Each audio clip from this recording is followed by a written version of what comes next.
As President of the United States, I was present at the first Pan-American Congress.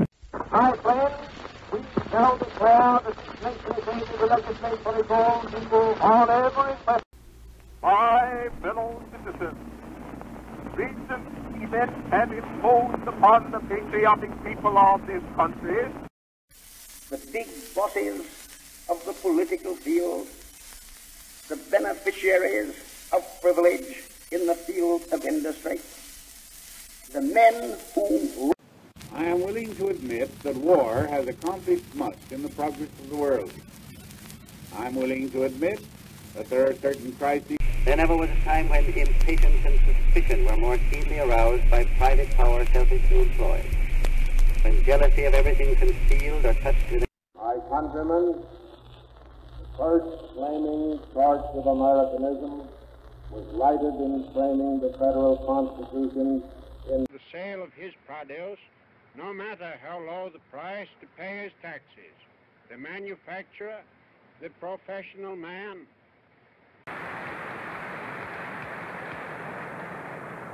Thus can opportunity and the spiritual future. Today, December 7th, 1941, a date which will live in infamy. City, whose industries feed the Japanese war machine. If the Japanese insist on continuing resistance beyond the point of reason, their country will suffer the same destruction as Germany. Our blows will destroy their whole modern industrial plant and organization.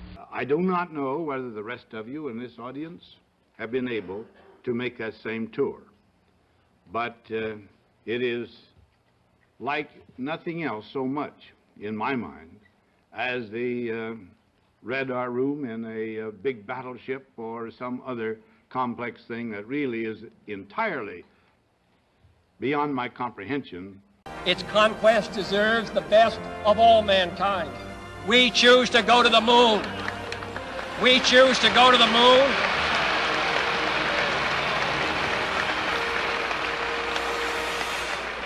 We choose to go to the moon in this decade and do the other things, not because they are easy, but because they are hard. All Americans must have the privileges of citizenship, regardless of race. And they are going to have those privileges of citizenship, regardless of race. Therefore, I shall resign the presidency effective at noon tomorrow. Vice President Ford will be sworn in as president at that hour in this office.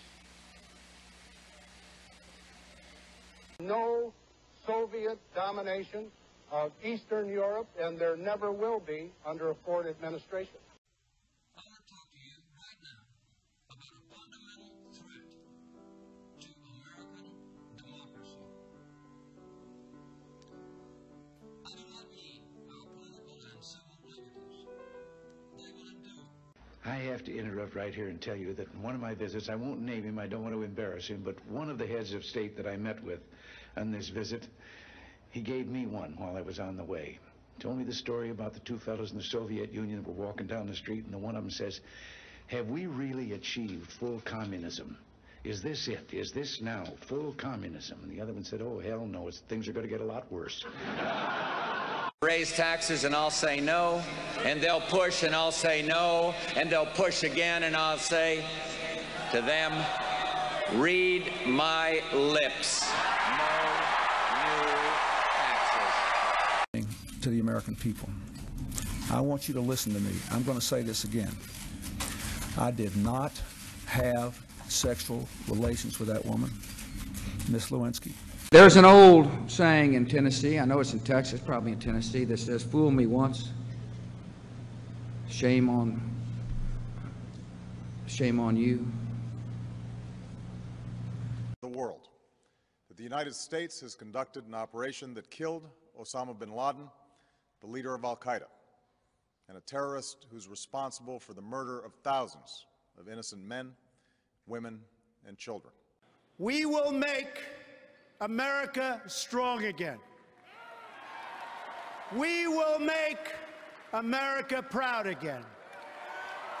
We will make America safe again.